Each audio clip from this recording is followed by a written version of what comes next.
How are we doing, guys? We are back again with the player ratings. The final one of this pre-season. Leeds United 6, Cagliari 2. Leeds scored 6 goals. I can't remember the last time Leeds did score 6 goals, Phil.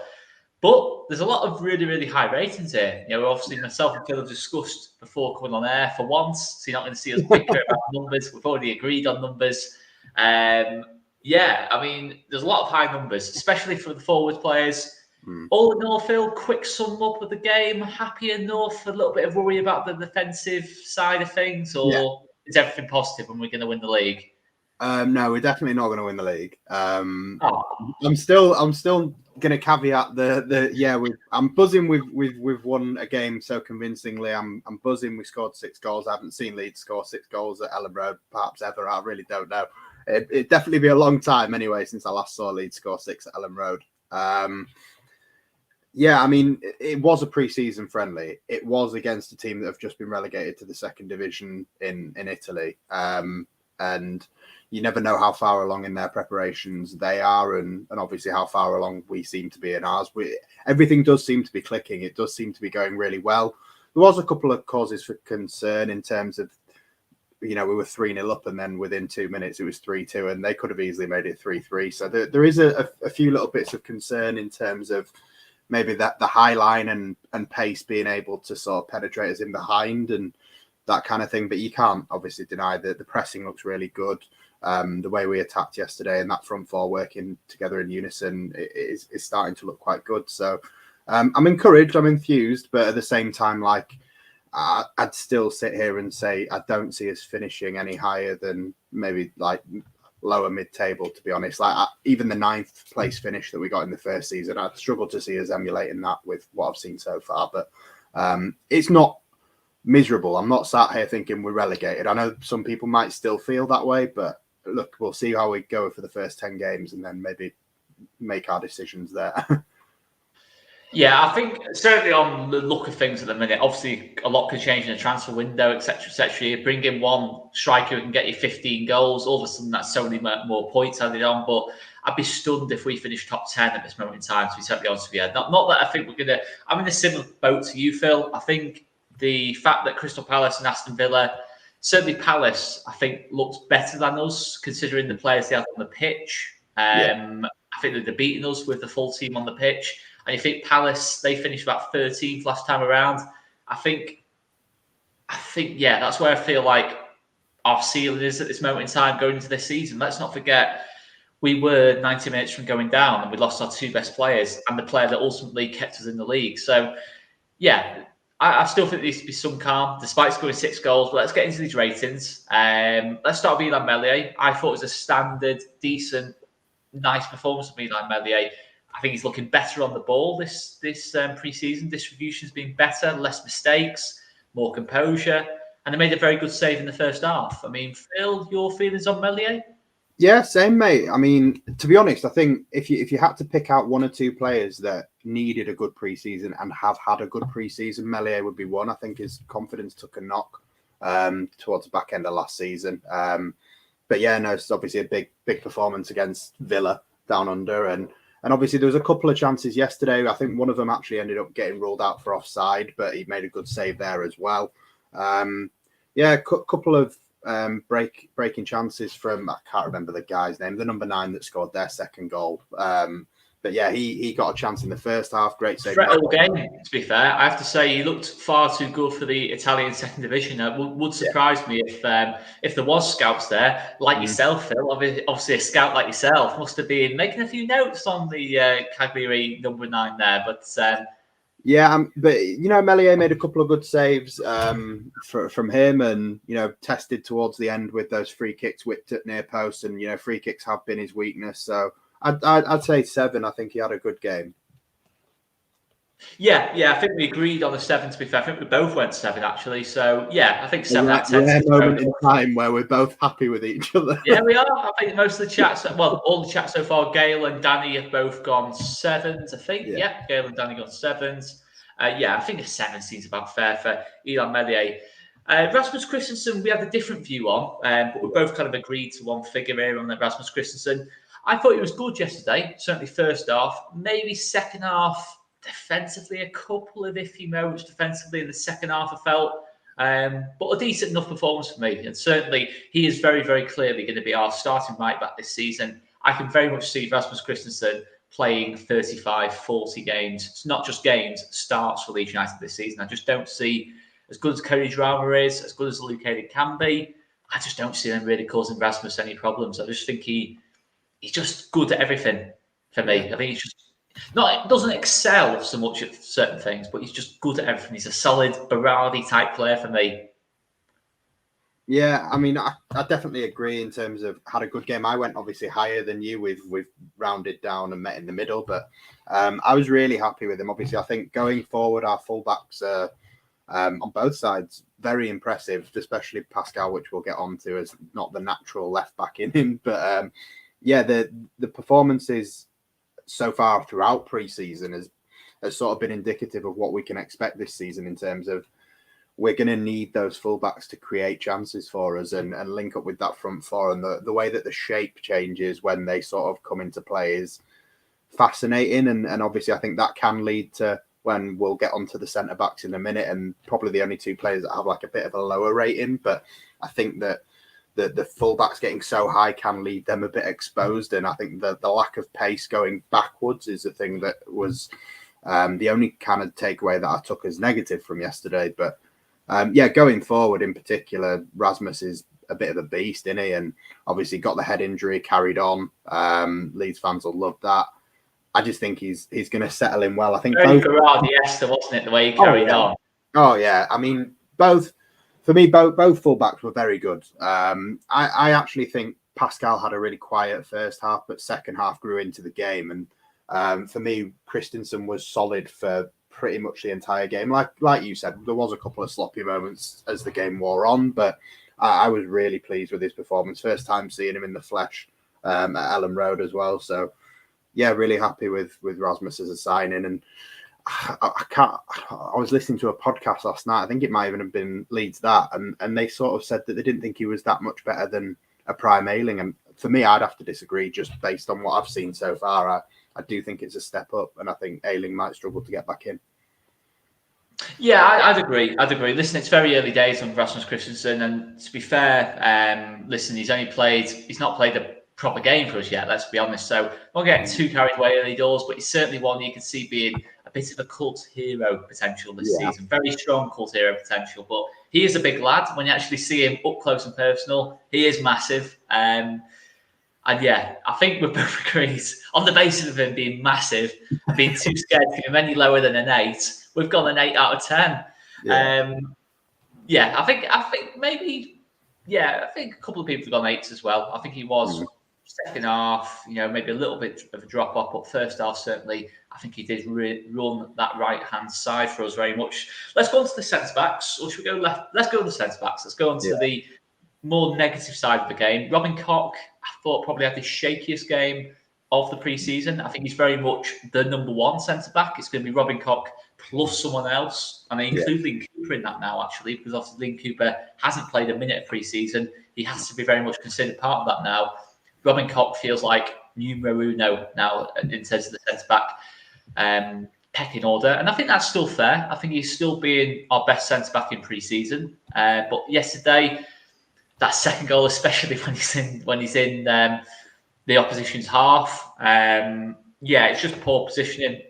I don't think quite adapting as much as you'd like to that high line, considering he has played in Germany, where, okay, it's a generalisation, but everyone plays for the high line in Germany. You'd think Robin Koch would have adapted to it the quickest, but I still think the general play, he's been okay over pre-season. Just yesterday, quite a weak one for me. Yeah, mate, I can't agree more. I think out of the two centre-backs, I actually thought that Koch might actually have had a worse game than Llorente. I can't think of too many things that... I tell you what, guys, it takes a lot. It takes a lot for Phil to say that. I mean, it takes a lot for Phil to say that. It really does. I'd struggle to... I've seen people giving 5s, to be honest. And I mean, I can't remember what we did when we met in the middle. I think we both went 6 for both, but I would have gone perhaps slightly lower for Koch. I think the goal maybe rounds him up to the same, but generally speaking, I thought both weren't great defensively, and that's a real worry in terms of. It's a very Leeds-esque collapse. I know it led to a 6-2 win, but we were 3-0 up, and within 5 minutes, it could have very easily been 3. It could have been Cardiff all over again, 3-3. That's very much what happened in terms of we were cruising, and then just literally one ball over the top in behind. Both times, really, just that lack of pace, the high line. It does worry. And I know people will say, "Oh, bring Liam Cooper back," but bring Liam Cooper back isn't going to solve that high line and lack of pace, is it? So I really don't know. The only thing I'd say to that, Phil, is that, yeah, as much as the pace side of things, I definitely have to agree. I just think Liam Cooper's leadership in terms of telling the line when to drop off, when to stop pressing, just don't worry about keeping the press close together, just focus on the people behind you kind of thing. I just think that little bit of, obviously Liam Cooper will probably say it in much stronger terms than that. But Come on, lads. You know what I'm kind of saying? Just someone who's just going to. I don't feel we have that enough experience in that back four. When you look at the games played amongst that back four, it's not okay. Llorente's played a few, but not in recent years. I don't know. I just feel like leadership without Cooper is probably as much as the problem, as much as the tactical problem with this high line. I just think if we have that communication within the back four, when to drop off, I think it's a lot better. I don't think we're getting as many situations where we've got runners running in behind that space in between the centre-backs and Meslier, in effect. I don't know if you'd agree with that, Phil.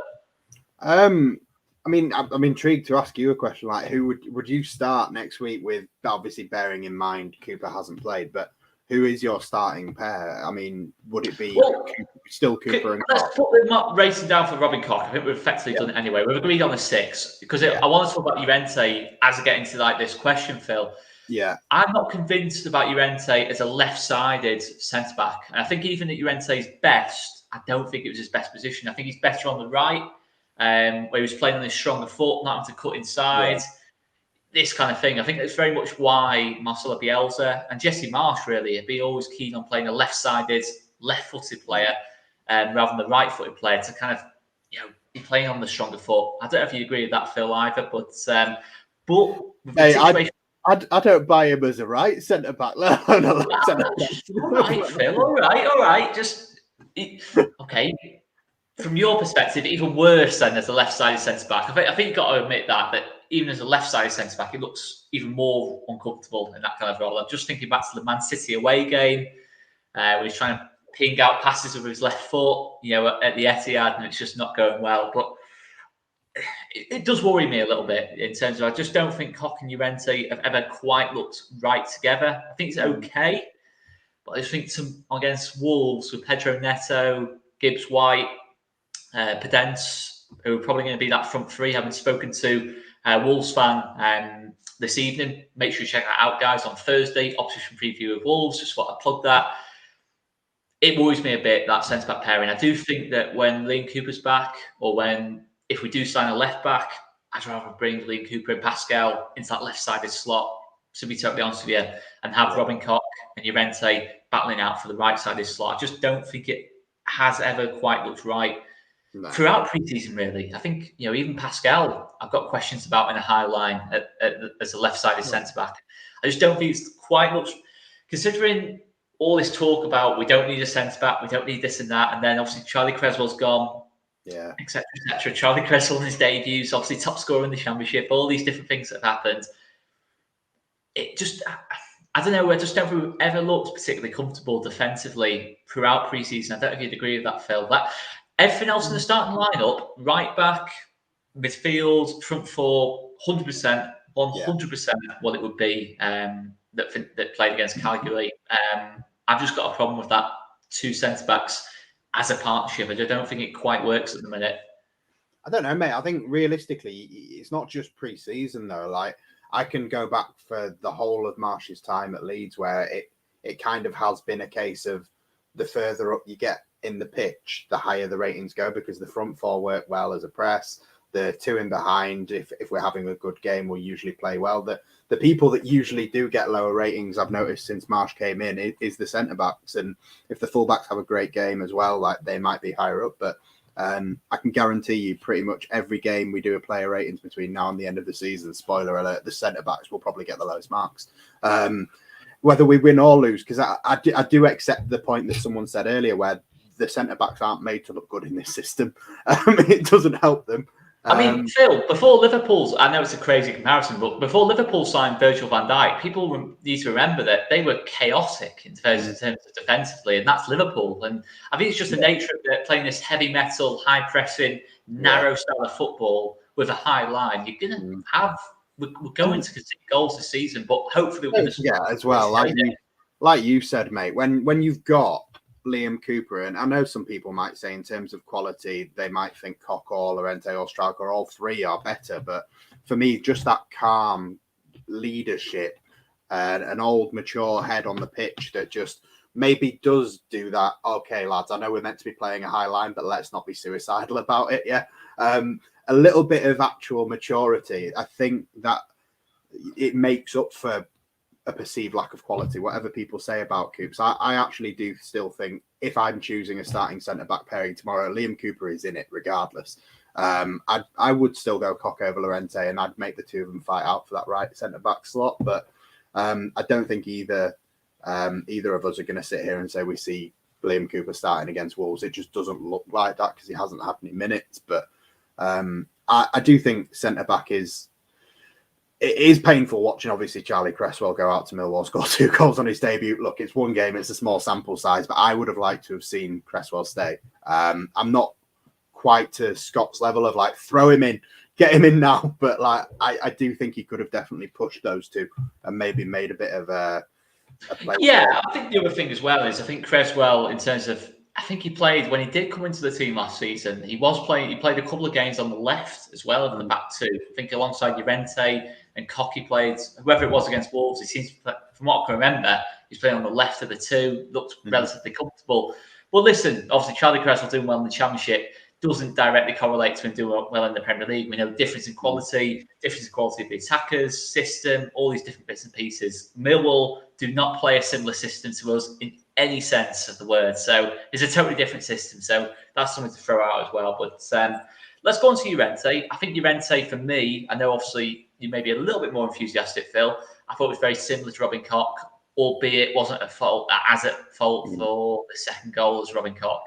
So again, I think we kind of agreed on an average 6. Is there anything you want to add to Llorente, mate? No, just we had the most Llorente 30 seconds or even 10 seconds possible yesterday. Just absolutely for no reason, blast the ball into the back of, I think it was Mark Rocker, blasts it into the back of his head, gives the ball away, and then does a ridiculous sliding challenge to put it out of play for a throw in. When really, probably just could have stepped in, passed it back to the keeper. But like, I can sit here and say he didn't do anything crazily wrong. I think if there is individual errors that led to the goal, they are probably more Koch's fault than Llorente's. But he's just a mad bastard, isn't he? Like, it depends if you like that kind of thing. I like sometimes seeing a player do a no-look pass, but not every time you pass the ball. So yeah, like some of it I can take. But if I had the choice and they were both an option at right centre half, it'd still be my second choice. He wouldn't be starting, but. No, it's a new season. I think the talented footballers, Robin Koch. I think certainly Robin Koch. I've no problem with Robin Koch starting. He'll be fine for me this season. Llorente is a talented footballer. He's shown it before, and he showed it at times last season. But it's that balance, as you say. When we were away to Man City, already 4-0 down. Don't start playing no-look passes or trying to break the lines. Just don't even bother trying to do it at that point. But it's that little bit of balance, isn't it? When he's playing alongside Liam Cooper, who didn't play that Man City game, he's getting pulled to one side within a second of doing something like that. I think that's the difference ultimately. But we'll see how it goes. New season, new hopes. Let's hope we find a new version. Let's be honest, Phil. As much as we maybe want to see Liam Cooper come straight in if he's fit, that's just the situation we've got, isn't it? It is going to be that starting centre-back pairing. If you are unsure of it, make your peace with it now, because that will be the centre-back pairing. Unless it's another injury, that will be. That's a bit far, but you know what I'm saying. Let's move on to Pascal. Make your peace with it now, everybody. It's going to be a hell of a season. We're all going to be miserable as fuck. I just want it to be entertaining. Listen, if it's going to be good weeks, bad weeks, I just want every week to be entertaining. Some weeks we might lose like 4-2, 5-2. Other weeks we might win 4-3, 3-2 in that lot. I'd take that at this point, as long as we get enough points. Because I think Scott was saying yesterday, in terms of conceding less goals. I'm not sure about that. I'm certainly hoping, but I am hopeful we score more goals. I'll say that much. Let's go on to Struijk. Pascal was playing what I think we've both spoken about before. He's playing like an inverted fullback. You think you see a lot of teams play this way now. Certainly the top teams. Obviously Tomiyasu at Arsenal, Cancelo at Man City. All these different kind of full. I'm not saying Pascal's at that level. I'm just saying that kind of role of being kind of like in the back three at times. Sometimes just moving all around the pitch kind of thing, not really having a specific role. But he does it really well. Listen, he did it really well last season as well, when I think that Tottenham game he went in, Leicester at home, back end of last season at Brighton. He does that role well for me. And I think yesterday, we both agreed, I think it was a really, really strong Pascal Struijk performance. And he showed he has got a bit of quality in that final third in terms of making decisive actions and can hold the width as well. So, Phil, take the floor, mate. Mate, I mean, like I said about Meslier, in terms of people that perhaps had a bit of a knock to their confidence last season and needed a good pre-season, bearing in mind he is going to be covering now for, we're expecting that to be the starting lineup, aren't we, at Wolves? Like, he's probably going to start at left back. Firpo's not fit for a little while yet, and it looks like he's going to be staying at left back for a little while, Pascal. And for me, I think throughout pre-season, it's been wonders for his confidence in terms of the performances. Like the things that people will say about Firpo, good going forward, terrible going back. You'd probably at the start of pre-season said it the other way around about Pascal. You'd say brilliant defender, but can't go forward. But especially second half yesterday, I genuinely think he was very good, almost as good as Christensen on the other side as well. Some of the crosses into the box, the high press. I genuinely think he caused some real problems, Pascal's second half.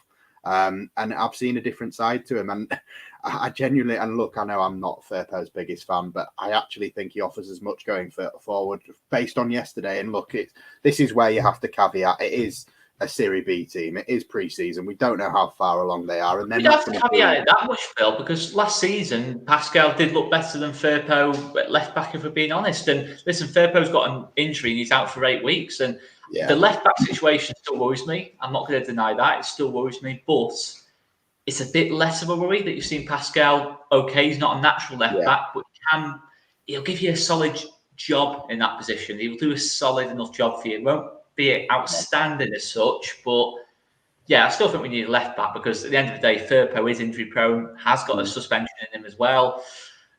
We probably do need another left back, but I think Struijk can do a decent job when he has to in that position for me. I don't think it's much of an issue. It's just a case of how often can we play Pascal in that position, because we're already down a centre back in Liam Cooper.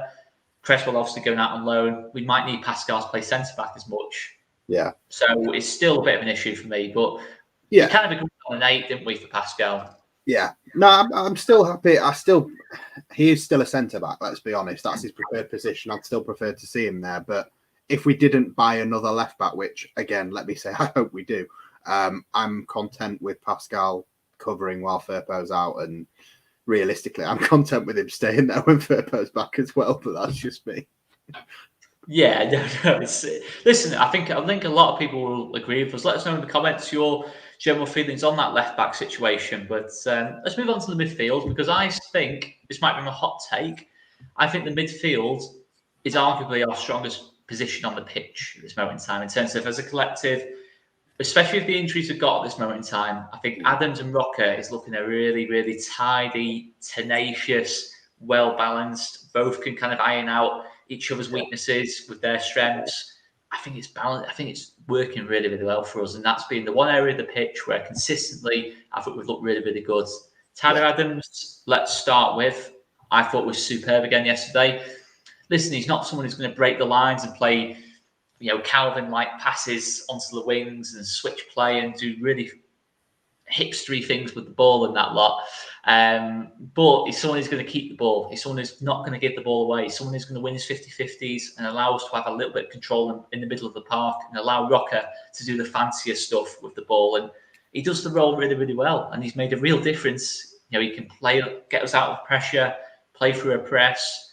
He just low-key does a really, really good job in that midfield. And I think he's possibly been one of our best players in pre-season. I think we agreed on an 8, Phil. I mean, Adams, for you, summarise. Mate, same as you, and I think what you said there about the pair of them balancing each other out really sort of stood out to me yesterday in terms of some of the things that Adams is good at, Rocker's not, and some of the things that Rocker's good at, Adams isn't. But for me, tenacious, another word you used, really does sort of hit the nail on the head for Tyler Adams. Won the ball back. I mean, I don't have the stats in front of me. I don't know if you even collect that kind of stats on a pre-season friendly. But for me, like, he must have won the ball back the most times, surely. It just seemed to be everywhere he was there winning the ball back. I like Chris Kelly obviously said as well that bringing Aaronson into that 3 and the way that those 3 link up as well, really enthusing to watch. But yeah, Tyler, for me, I thought Adams had a slightly better game than Rocker, if I'm honest. Rocker's obviously the Calvin Phillips ball, to be honest, that ping over, that was more of what I saw of Rocker, but otherwise I thought he was kind of quiet, but strong in the tackle.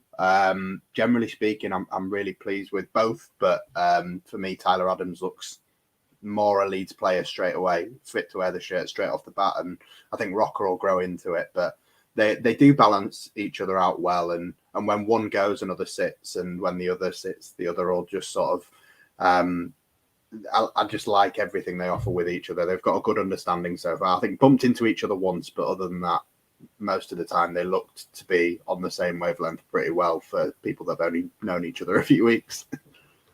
That's the thing that's impressed me, how quickly it's just come together in that midfield. And I just love watching midfielders like Adams and Rocker, who, you know, I know stats sometimes can be misleading, but consistently 90% pass completion, 95% pass completion. They're not giving the ball away at all. They're willing to keep the ball in tight areas, take the ball in tight areas. And this is the thing. Last season, I think our best passer of the ball was averaging like 80% pass completion. So you're talking like a 10, 15% improvement just with 2 players.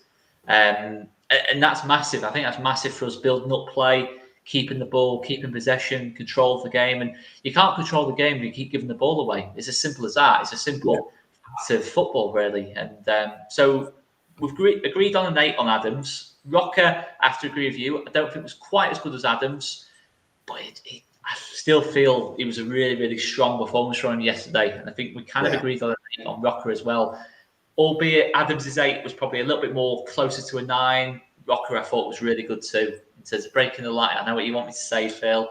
But if you had to guess where Rocker had come from in terms of, you know, before he signed for Leeds, you'd say one of Europe's elite because of how he just looks so at home in terms of, he's got a certain aura about him when he gets on the ball, and I can't really explain it. I can't explain. You can only explain it from watching him play, kind of thing. He's got a little bit of a different aura to the rest of our midfield for me. That real potential. Listen, I think Adams gives you more all round, but I think Rocker excels at certain passes. You know, really getting that ball into the front 4. I think him and Aaronson have a nice sort of combination. Him and Rodrigo had a nice combination yesterday, and I thought a really strong performance from Rocker. Not quite as good as Adams in pre-season, but they're both at a very, very similar level for me. Both going to be good players for us this season. I think they're the 2 players I look at and think, yeah, they're not going to let us down this season. If Leeds are to have a tough season, they're going to be the players that really help us all through the tough moments this season. Mate, if you want to go back to our Twitter page and have a little look at the videos I've been sharing, we called both of them a year and a half ago. We did. But yeah, I mean, for me, Rocker, like I said, I thought Adams was better yesterday, but I can see the strengths, and I like the intent behind the passes. They are very direct. I think that's one thing that obviously Rocker definitely has over Adams is the passing range, and that he is going to try and do things. He had a couple of chances; they were a bit tame, but otherwise, yeah, I think they kind of both. As I know Chris was saying, a bit of a crazy take there on he's going to be better than KP. We'll see. I think both of them kind of perfectly cut KP in half, and they have good things that he has each. I think as a duo, to be honest, Phil, as a duo, in terms of, I thought KP, to be honest, last season, in terms of compared to his season before, I don't think he did perform at his usual levels. And I do think as a 2, in terms of the fact that I think availability-wise, let's hope we're going to have more availability than what KP did have in recent seasons. This is me being sour grapes, but I can definitely see where CK is coming from. I do think Rocker has got as good a passing range as Calvin Phillips. Maybe not the same tenacity off the ball or ability to win the ball back, but I think he does. I certainly think those two have fitted into a midfield 2 double pivot a lot quicker than what KP did under Marsh, is what I'd say. I wouldn't say necessarily better players, more suited to this system. Yeah, yeah, definitely. The pair of them have been sourced. And that's the main thing, though, isn't it? Of this system, which is, I don't think that's the thing with Calvin and the deal this summer. Like, I'm really okay with it because I think it was the right time to do that deal for all parties. And I don't think if he would have stayed another season, we'd get that money. I think we're going to get better value out of these 2 players in this system. But I think in terms of what Calvin offered in the single pivot, these 2 sort of offer that as a double pivot quite reliably, which is good. It's different things for different tastes, I suppose, in it. But end of the day, we're hopefully going to do well with it. That's the no, exactly. Well with it. But I want to do more than well with it. But I know what you mean. Big thanks to Brendan's Ghost as well for the lovely super chat. And happy Yorkshire Day, everyone. Happy Yorkshire Day to everyone who is celebrating. Phil, you're celebrating Happy Yorkshire Day. What have you done for Yorkshire Day? Well, I live in Yorkshire. What have you done? Lived in Yorkshire, mate. So that's enough, isn't it? That's enough for Yorkshire What's Day. What have you fucking done? Go on. Let's just quickly move on. Change subject quickly. Let's go on to what subject to change to. Let's go on to who for me was man of the match yesterday. Might be a very, very hot take when someone else got a hat trick, but Brendan Aaronson.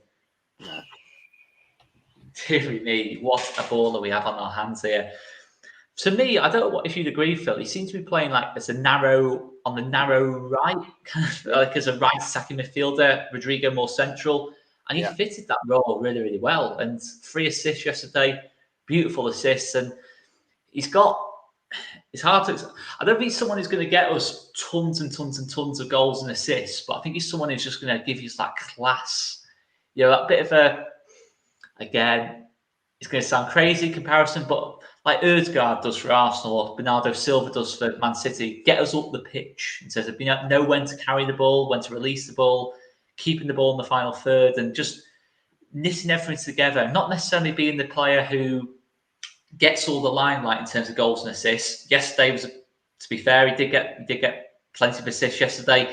I'm not sure he's going to do that throughout every single game. I think in pre-season you've seen him being more effective against Villa, more effective yesterday, and maybe against Palace and Brisbane Roar. He's playing a bit more of a support role to the other forwards. I don't know if you'd agree with that, Phil. I just think he's a very, very classy footballer who's got that ability just to pull strings higher up the pitch. And for me, he was a perfect number 10, maybe a little bit further wide. 10 out of 10 for me yesterday. I just thought he was that good yesterday. Yeah, I can't disagree at all, mate. I mean, I know a lot of people in the comments have gone 9. I again, same as you. I went higher. I went 10. I thought he was man of the match by quite a distance. I know someone got a hat trick, someone got 2. For me, I think we actually said on our last player ratings that we were expecting. I know it's YouTube, but from the YouTube highlights that he was going to come in and sort of be like a Rafinha replacement. Well, what we saw yesterday for me was the Rafinha replacement. I know, again, we can caveat and say, look at the opposition, blah, blah, blah. But, I mean, in terms of the way that we press and in terms of off-the-ball stuff, not just the 3 assists, he was something that we've also missed as well, someone that has been gone and people keep saying we should get him back, Alioski. He reminded me of Alioski in a way, not quality-wise, but the way that the fucker never stops winning. I know what you mean. But literally, I did the game yesterday for work, so I didn't really get to watch it close. I was obviously working, but I've watched it back today and watched the full 90 minutes again. And you will not be able to find a single second on that video where the fucker stops running. He does not stop at all. He buzzes around fucking constantly. Like, as a defender, never mind what he's like on the ball, off the ball, you'd wish he'd fucking leave you alone. He'd drive you insane. So, like, generally speaking, obviously on the ball, he was brilliant. Like the link-up play between all of the front four. Like, if there's anyone that's got any of these front four below an 8, I'd be very surprised because I thought all 4 of them were brilliant yesterday. But he definitely stood out as the one that was making everything tick. The assist for Bamford's goals, just pure filth. And again, like, reminds me a bit of 𝐅𝐎𝐻𝐿's assist for Dallas at the Etihad. Very similar sort of ball outside of the foot, splits the 2 defenders and puts him through 1-on-1. But yeah, unbelievable player. Like, in fact, I think that's probably a really good shout, Bowyer-esque. Yeah, no, he is. He's as versatile as Bowyer. Obviously, Bowyer, I mean, you're talking quality-wise, I think Bowyer's still another level. You know, you have to say in terms of from what we see in the league share, but the potential's there for him to grow into that kind of player. I think what I like about him is he's fire off the ball, but he's ice on it. Like, in terms of his persona when he's got the ball at his feet, it's totally different to his persona without the ball. He becomes a different person somehow. And that's what I love about him. That pass to Bamford is just pure composure. Seeing that pass, having the quality, confidence to play that pass outside of his boot, I just think he's an unbelievable player. And I think the reason people, obviously in the comments, in terms of what I'm saying about the goals and assists, is that he might not get a goal and assist every single game. He might go on a run where he doesn't get many. You know, I think he went on 3 games in pre-season where he didn't really contribute in that kind of sense. But he goes beyond statistics for me in terms of scoring products. He goes beyond it. He just improves our team so much. The midfield, as I keep saying, I think it's a strength of the team, not just because of Adams and Rocker, the fact that Aaronson can drop in and make it a midfield 3.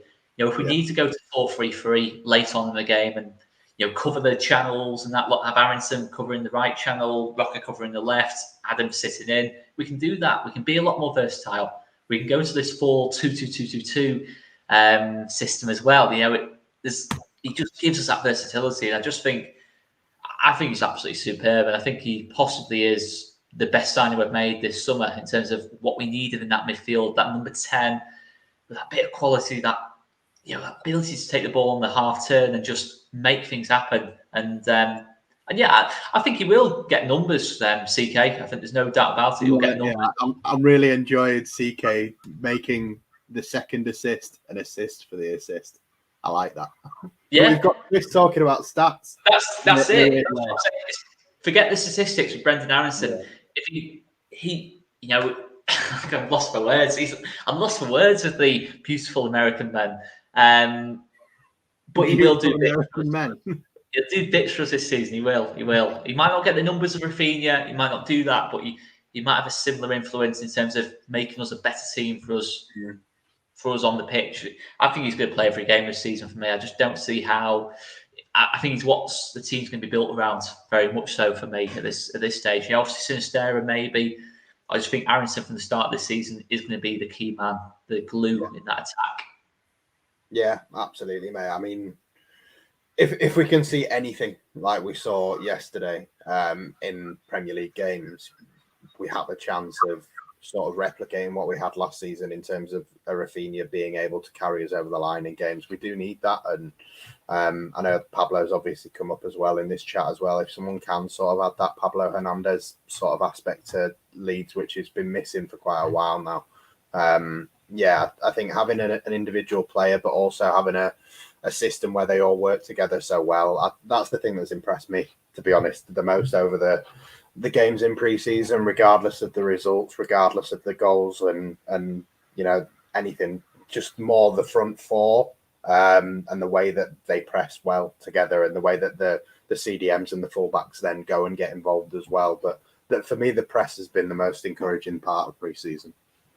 I just need the chances to be created, as you say, Phil. But I think with Brendan Aaronson, certainly agreed this off 𝐃𝐄. I think in terms of pressing numbers, he'll be, I think, at the top of the league, if not top 5 minimum. I mean, there's a lot of comparisons between him and Conor Gallagher. But I don't think Conor Gallagher could dream of having Brendan Aaronson's technical quality, that ability to just carry the ball and just play a pass like Brendan Aaronson did play into Patrick Bamford. I don't think. I think genuinely he could be better than that. And we saw how much of an impact Conor Gallagher made on that Palace team last season. Yeah. That's how we get something similar off Brendan Aaronson. I think the potential's there. We're getting also so far more punchable face Gallagher there. There is that as well. We're getting all excited, Phil. Well, I'm getting excited, and we're not even spoken about the player who got a hat trick yesterday. Yeah. Wow, I didn't see it coming. Genuinely didn't see it coming. The finishes were superb. Certainly the first goal, really nice finish, really tidy performance, and he just made things. He just made things happen, didn't he? He just seemed on it from the off, really, in the game, and he seemed like a player who was playing for his starting place against Wolves, and he put in a performance like that, and it was very encouraging to see. And I know how big a fan you are of Rodrigo, Phil, so I'm going to let you take the floor on this one. Yeah, I mean, look, he did get a hat trick, maybe two, depends on whether you call the second one a goal. I love the way he started it with luck, where I'm thinking I need to just I need to cover myself here. Look, it was a good performance. He's got goals. He's got on the score sheet. He's linked up play really well. One thing that I levelled at him a lot last season is the press and basically not being able to do a press at all. But, he's the front four, all of them, they've linked up well. They've all pressed really well. The passing's been really good. But, look, there is still the odd moment where, a bit like that Villa game where he's one-on-one and it ends up going out for a throw-in. There is still a couple of shots that just made no fucking sense. There's still getting bumped off the ball because there's no... That was the Palace game, wasn't it? That shot that went out for throw-in. You know what I mean, though? Like, there was still that moment where Bamford is free in the middle and I wasn't sure whether it's a cross or a shot, but it ends up in the cop. There's still a couple of passes in there where I was a bit like, well, he's not completely fixed. But look, it's a good game. He may or may not have 2 or 3 goals, whichever way you want to look at it. And yeah, look, I went. I'm going to put a 0.5 in there because I did. I went 8.5, but whatever you managed to round it up or down to, Oscar, I'm happy to go with you, mate. That's as good as you get him from me. I tried my best to round up to a 10, guys, but me and Phil agreed, we had the truce that we'd agreed to go halfway between our 2 scores, and it resulted in a 9 out of 10. But I think if he did take out, maybe 1 or 2 of the goals, you'd say in terms of general performance, he wasn't as good as Aaronson. I think, really, I don't think you can have that at more than one player at a 10 out of 10. I think 10 out of 10 is just outstanding, stand out on the pitch by a mile. I think Aaronson in general performance was still the better of the 2. So for that reason, I still go 9 out of 10, but very encouraging. And listen, if you can, he's not going to produce that every week. No one's going to produce that every week, but if you can produce that on a more regular basis in terms of that would definitely go a long way to scoring goals. So just talk about the confidence to take on shots and look like he's going to score. From that number 10 position. And very encouraging yesterday, but 9 out of 10. A long way to shutting me up as well, which is exactly what I want. I don't want to be smug. Like, I want him to make me feel like, oh, maybe I got him wrong. Like, it's exactly that. I mean, it's what it's all about. Hopefully this is the season where a lot of players do prove their worth in this Leeds team, and there's certainly the right way to go about it. And the way Rodrigo played yesterday, and just this whole. I saw that. It says Rodrigo, obviously, it's been well documented. He's part of the leadership group. I kind of saw that from Rodrigo yesterday in terms of just that fire in his belly. It didn't feel like he was playing a friendly. There was a fire there, which was really good to see. Let's move on to Jack Aaronson. Jack Aaronson, despite scoring less goals than Rodrigo, he was good. I mean, he might not have got the goals and assists in the game, but he was just really, really good yesterday. And second half, I mean, he just went up another level. I thought he was really good first half. Second half, I mean, I felt sorry for their right back because he just could not stop him. He's playing a bit more narrow. I think we said before, Phil, that it feels like Jack Aaronson suits that narrow left-sided position a bit more, where he can just get on his left foot, close to goal, and just get shots off. And yeah, he linked up really nice with Pascal, and it has to be a 9 out of 10 for me. Not the same level of 9 out of 10 as Rodrigo, but it was a 9 out of 10 because he was certainly better than an 8. I thought he was just brilliant. Yeah. Jack Aaronson. Absolutely same. Yeah, I went 9 out of 10. And I know it's something that's really trivial, but have you noticed the shirt numbers halved? It's changed down from 22 to 11. First time I noticed that yesterday. I wasn't sure if that was the same for the other games, but I think it just, as daft as it sounds. That's how many goals Jack will score this season. Maybe, but I feel like the shirt numbers do give you a bit of a sense of importance. If someone gives you the number 7 shirt rather than the number 24, you feel a bit more fucking important, don't you? But, set pieces, heavily involved, doing the bumping the ball on his head thing every fucking time. Not a clue what it means, but I'm sure he does. But yeah, like very much involved going forward, and helps out coming back. Still one of the better pressers in the team, despite having some ridiculous pressing animals joining the team. But yeah, I was really impressed with him. And there was a comment above that just said best game for ages, and I can't agree more. Same thing I said about Pascal and Meslier, I'll say about Jack Harrison. One player that needed a good pre-season, have a bit of confidence in him. And let's be honest, out of everyone that's been here since the start of Marsh's time, I'd say he's probably the one player that this has suited the most. The changing system. I mean, it's not like he wasn't suited to the Bielsa way, but I kind of said and thought that it would sort of find him out a bit coming under Marsh and an inverted position, but it really has suited his game, the way he takes it. Phil, he scored 8 goals in the second bit of the season. You extrapolate that over a whole season, that's 16 goals. That's like, that's not far off what some of the top left wingers in the league are getting. That's mad, really. Obviously, yes, narrow sample size, etc., the West Ham hat-trick, but he's a goal scorer. It's quite simple. He's a goal scorer. He's going to get you. He guarantees your goals almost in terms of in that left-sided slot. To an extent, he makes those similar runs to Sterling. I'm not saying he's as good as Raheem Sterling, but Raheem Sterling would always get you goals. There'd be questions about other sides of his play, but there's questions about other bits of Jack Harrison's play, but you'll always get your goals. Yeah. He's always worth a place in the team because he always carries that goal threat. He can strike a ball phenomenally well from distance or any distance, really. There was only really 1 or 2 times yesterday where he got into the final third and perhaps made the wrong decision.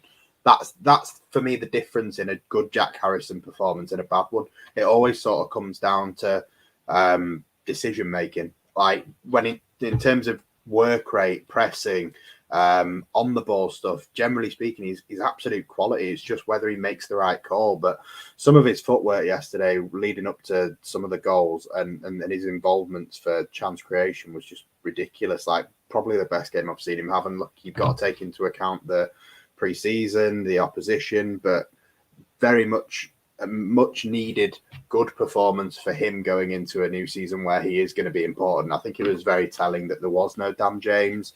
Obviously Sinisterra's injured, but who knows how long he's going to be out for. But I think Jack Harrison on that left-hand side, you've got to imagine he will play at least 30 games in that position this season, if not more. I think Jack Aaronson is another where no matter where he plays on the pitch, if it's on the left, if it's on the right, to accommodate Sinisterra, if it's a left back, I think he plays every game for Leeds. I think he's almost like, I think he's a better player than Stuart Dallas, but he's almost like the new Stuart Dallas kind of thing. I think he feels like Jesse Marsh's man, very much feels like Jesse Marsh's man. He feels like, I just get like him and Aaronson, I just feel are this special players who really are going to make this team really gel together. And then Sinisterra is hopefully the magic on top who replicates what Rafinha did for us in terms of goals and assists. But let's go on to last player, and by no means least, who, again, similar to everyone else, I think really looked back up to top speeds yesterday. He just looked lively from the first minute for me, Patrick Bamford. And I think there was a lot of debate in terms of Gelhardt or, Bamford, Joffrey or Patrick. And I think Paddy's probably secured his starting place against Wolves to stay. I think he has probably secured that now, and rightly so. But I just thought he was excellent yesterday. I think we both agreed on this one, pretty much on numbers in terms of a 9 out of 10. I mean, Phil, your general feelings on Bamford?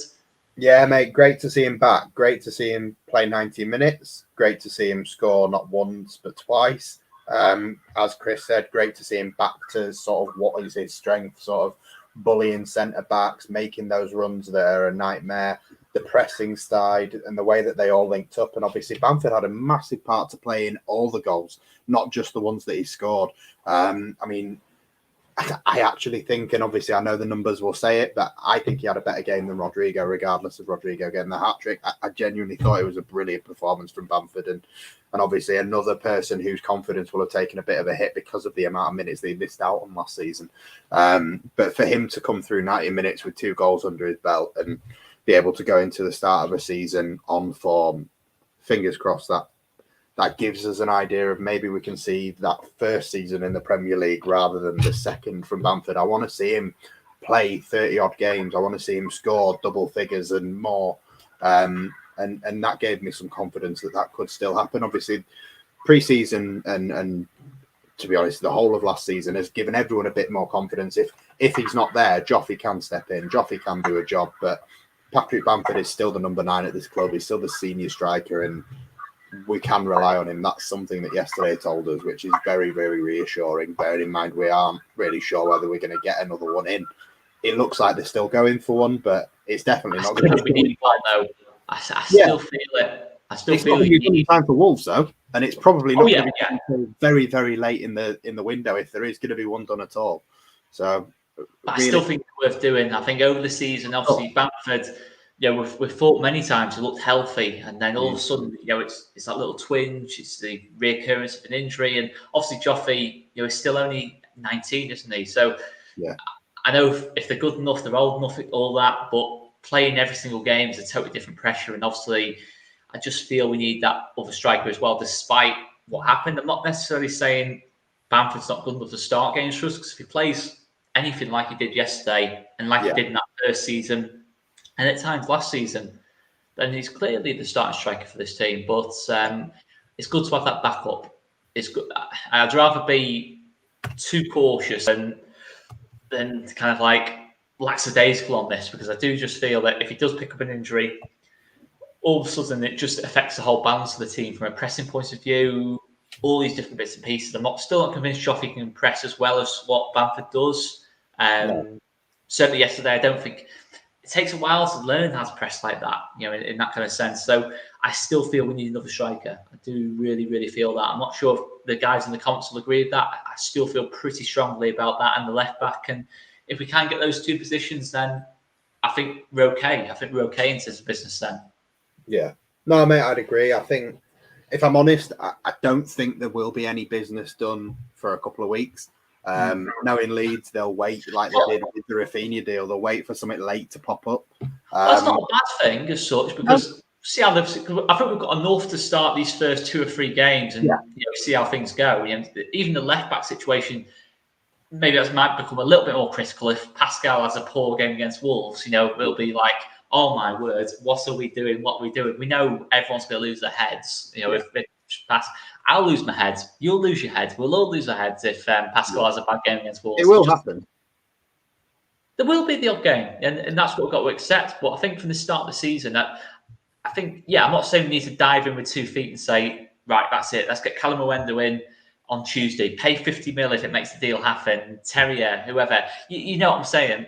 I don't think we should jump in with 2 feet, but I still think it's something we should keep monitoring and see how things go. But I still think either way, we will have to go into that market, for me personally.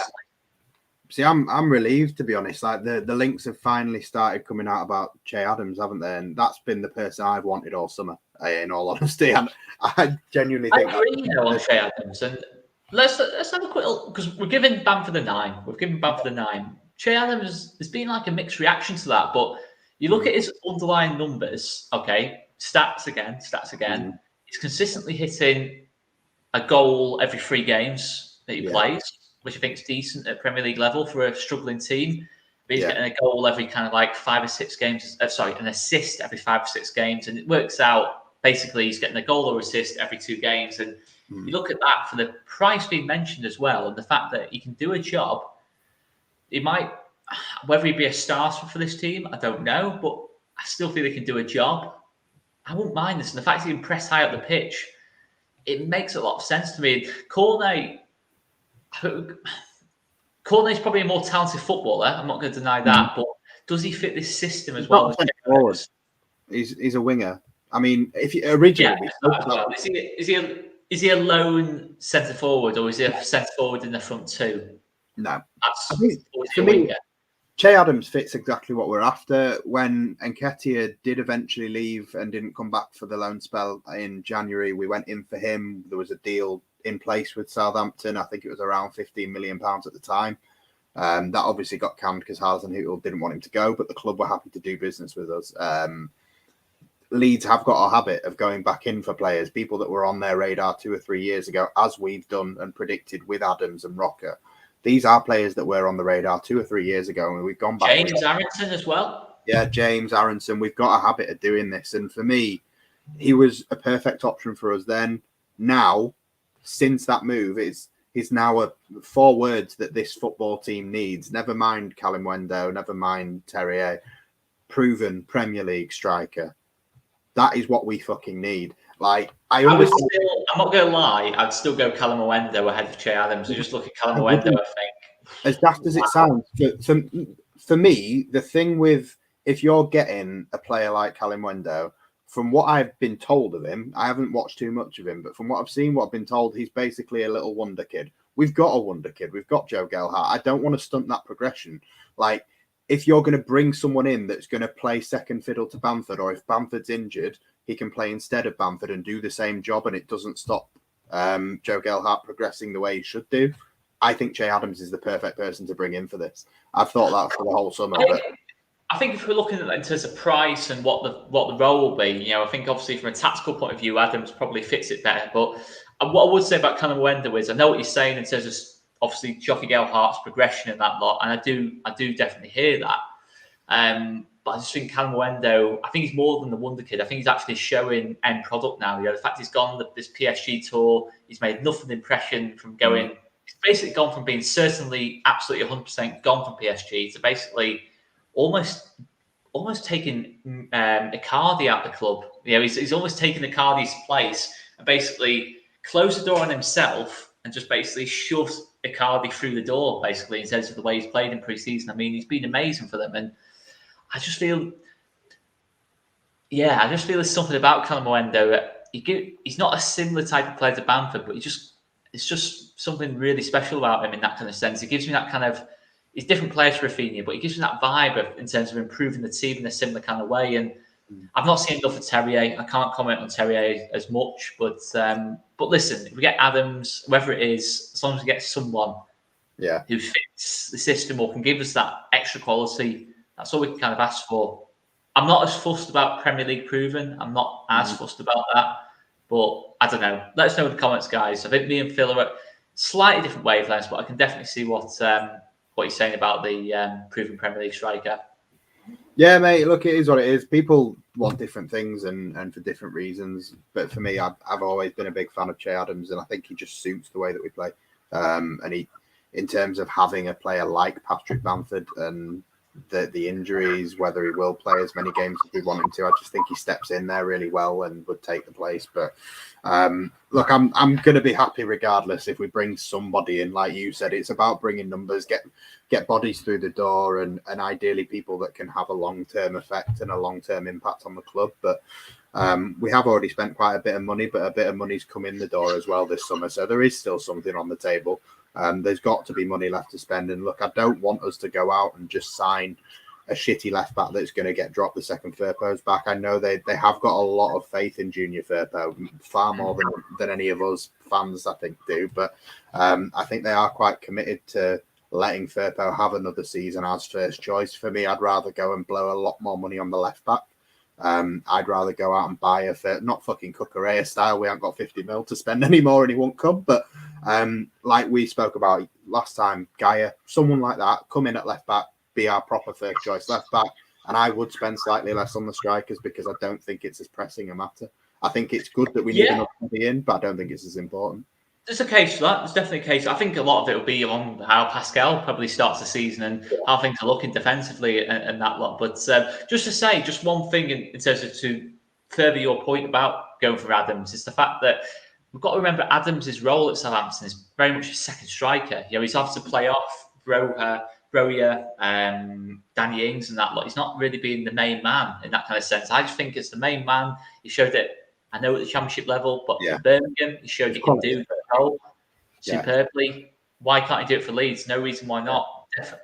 10, 15 million, I just think, for a Premier League proven striker. If it's an easier deal to do than 𝐃𝐿𝐼𝐍𝐿, if 𝐃𝐿𝐼𝐍𝐿 is doable at all, I don't know.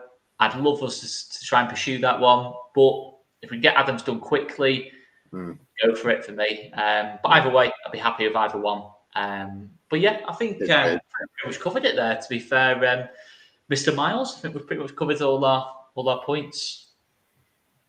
Yeah, mate, I think we've got pre-season done. It's finally over. We've got another season, a third Premier League season of football to look forward to. I don't know if looking forward to is the right way. It doesn't sound like it from your tone. Whether we're looking forward to it or not, it's fucking cool, isn't it? So, yeah. Jeez, we've got another season of Premier League football. Jeez, a third season. I know what you mean. I know what you mean. It's just I am looking forward to it. I've missed it. I always miss football when it's. I think we can both agree we're happier than where we were. We've made gains since last week in terms of since that Villa game. Sorry, not the Villa game, the Palace game. I think certainly me. I'm happier. I was very depressed after that Palace game. Oh mate, it was a wonderful day yesterday. Going to Ellen Road, good atmosphere, big crowd for a pre-season game, and obviously shitload of goals. Can't complain. But the real thing starts next weekend, and obviously that means everything starts again for us next weekend. Shitloads of videos. We're level on points with Liverpool and Man City. We're level. Remember that. Level on points. And all Leeds TV are level with no one from the Liverpool or Man City world. I don't know, but it was more of a. I know what you say. I was reading you in to talk about content. But we and certainly something we are level on is plenty of content. Oh fuck it! Should we call it a night then? Let's call it a night. Make sure you hit that subscribe button. Opposition preview, match preview for Wolves. Leeds Lasses tomorrow. Plenty coming out pretty much every single day for the next couple of weeks. Preview Friday. Big match preview Friday. Yeah. Match preview Friday. Probably a player rating. Twist on the big match preview as well, possibly. But we're gonna get that big match preview sorted as well for Friday. I think that's pretty much it. Yeah, fuck it, mate. Just end this shit. Before we ruin it. Big thanks for you guys watching anyway. I think we had almost 200 watching at one point, which is mad for this show. Absolutely superb support. Cheers, guys, and we will see you later. Cheers. Guys.